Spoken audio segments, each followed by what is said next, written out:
Time to dial in a very, very special guest who joins us live right here in Business Tonight, Ms. Indira Rajaraman, a very, very noted economist and, of course, a member of the 13th Finance Commission. Thanks very much for being with us, ma'am. The 14th Finance Commission report that has been submitted to the President says that divestment should only be done in non-strategic sectors and that should be priority. Is it raising a red alarm here on stake sale in PSUs? I'm going on the basis of what you say. I haven't seen the report myself. As you know, the core task before a finance commission consists of its role as in specifying the share of tax resources to go from center to states and grants going from center to states. Anything else that it says is purely in the nature of a recommendation, and the government is not obliged to accept these recommendations, although of course it will certainly look at them. So this recommendation about disinvestment and about how a distinction should be made between priority and non-priority sectors should be seen as something coming from the 5 individuals who constituted the commission, and something for the government to look at. Whether or not we think it was necessary is in a certain sense immaterial. Clearly the members of the commission thought it necessary to comment on this aspect of the government's fiscal landscape. But Ms. Rajaraman, is there still some fear about private and foreign investment in state-owned companies, and is that being voiced here, you think, by the 14th Finance Commission? It could stem from that fear on the part, as I said, of members of the commission. Once again, I want to stress that these are merely recommendatory and not obligatory at all for the government to follow. So clearly these recommendations will be widely discussed.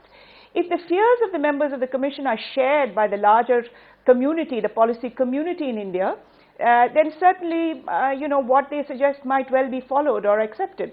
So it's all a question of, the audience receiving these recommendations and what they make of it. I don't think we need to be unduly alarmed that such a recommendation has been made. As I said, clearly it was up to them to define what they wanted to comment on and what they wanted to leave out.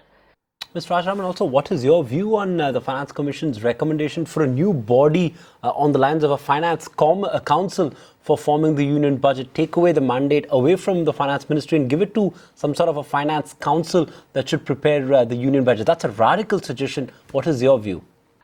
In the report of the 13th Finance Commission, of which I was a member, we did recommend that there should be a more detailed examination of the budgetary implications of every new project.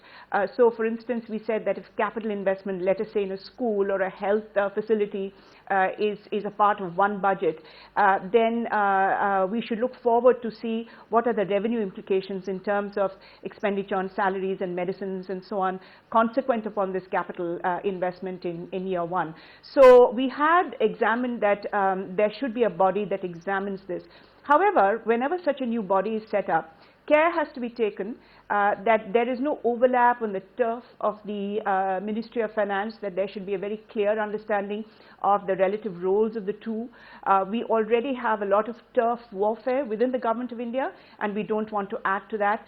So we have to make sure that the rules are very clearly laid out so that we don't just result on, the result isn't just that we step on a lot of toes and decision making gets delayed.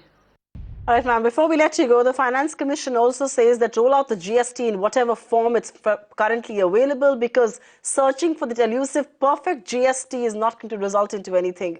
Do you concur with that, or do you believe in our bid to do so, we may actually be rolling out a half-baked GST, which in any case the government finds favor with? On this point, I think the Finance Commission, the 14th Finance Commission, is entirely correct. We need to move forward on the GST.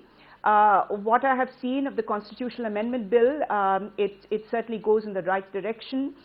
Yes, there is a provision for compensatory revenues to go to the states, but that has a sunset clause of 5 years. So altogether, I believe we are on the right track. I do agree that it's perhaps better not to have a GST than to have what you call a half-baked GST. But I don't think we should wait for something called the ideal GST because then we might be waiting forever.